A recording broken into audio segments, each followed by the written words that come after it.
एक घने जंगल में एक शक्तिशाली शेर राज करता था। उसके 4 खास सेवक थे, चील, भेड़िया, लोमड़ी और चीता। चील दूर दूर तक उड़कर खबरें लाती, चीता राजा का अंगरक्षक था, लोमड़ी उसकी सचिव थी और भेड़िया गृह मंत्री।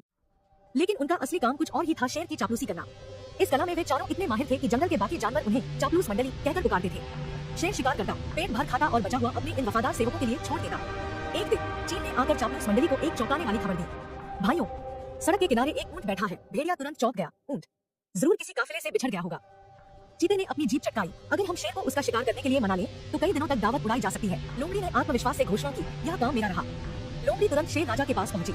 अपनी जुबान में मिठास भूनकर वह बोली, महाराज, दूत ने खबर दी है कि एक ऊंट सड़क किनारे बैठा है। मैंने सुना है कि मनुष्य के पाले जानवर का मांस राजा महाराजाओं के योग्य होता है।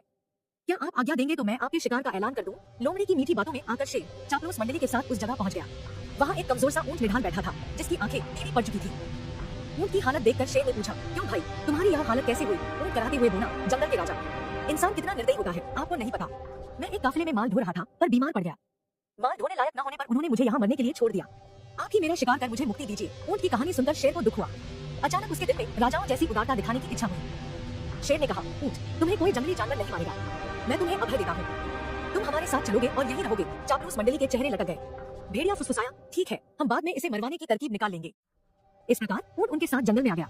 कुछ ही दिनों में हरी घास खाने और आराम करने से वह स्वस्थ हो गया। शेर राजा के प्रति वह ऊंट बहुत कृतज्ञ हुआ। शेर को भी ऊंट का निस्वार्थ प्रेम और भोलापन भाने लगा। ऊंट के तगड़ा होने पर शेर की शाही सवारी ऊंट के ही आग्रह पर उसकी पीठ पर निकलने लगी। वह चारों को अपनी पीठ पर बिठाकर चलता। एक दिन चापलूस मंडली के आग्रह पर शेर ने एक पागल हाथी पर हमला कर दिया। हाथी ने शेर को सूंड से उठाकर पटक दिया। शेर बच तो गया पर उसे गंभीर चोटें आई। शेर लाचार होकर बैठ गया। शिकार कौन करता? कई दिनों तक न शेर ने कुछ खाया न सेवकों ने। लोमड़ी बोली, हद हो गई, हमारे पास एक मोटा ताजा ऊंट है और हम भूखे मर रहे हैं। चीते ने ठंडी सांस भरी, क्या करें? शेर ने उसे अभयदान जो दे रखा है। भेड़िए के मुंह से लार टपकने लगी। ऊंट को मरवाने का यही मौका है, दिमाग लगाकर कोई तरकीब सोचो। लोमड़ी ने धूर्त स्वर में सूचना दी, तरकीब तो मैंने सोच रखी है, हमें एक नाटक करना पड़ेगा। योजना के अनुसार चापलूस मंडली शेर के पास है। सबसे पहले चील बोली, महाराज, आपको भूखे पेट मरना मुझसे नहीं देखा जाता, आप मुझे खाकर भूख मिटाइए। लोमड़ी ने उसे धक्का दिया, हट, तेरा मांस तो महाराज के दांतों में फंस जाएगा। महाराज, आप मुझे खाइए। भेड़िया बीच में कूदा, तेरे शरीर में बालों के सिवा है ही क्या? महाराज, मुझे अपना भोजन बनाएंगे। अब चीता बोला, नहीं, भेड़िए का मांस खाने लायक नहीं होता। मालिक, आप मुझे खाकर अपनी भूख शांत कीजिए। चापलूस मंडली का नाटक अच्छा था। अब ऊंट को तो कहना ही पड़ा, नहीं महाराज, आप मुझे मारकर खा जाइए। मेरा तो जीवन ही आपका दिया हुआ है, मेरे रहते आप भूखों मरे, यह नहीं होगा। चापलूस मंडली तो यही चाहती थी।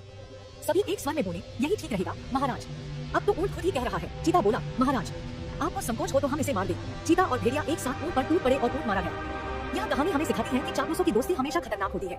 वे अपने स्वार्थ के लिए किसी भी हद तक जा सकते हैं।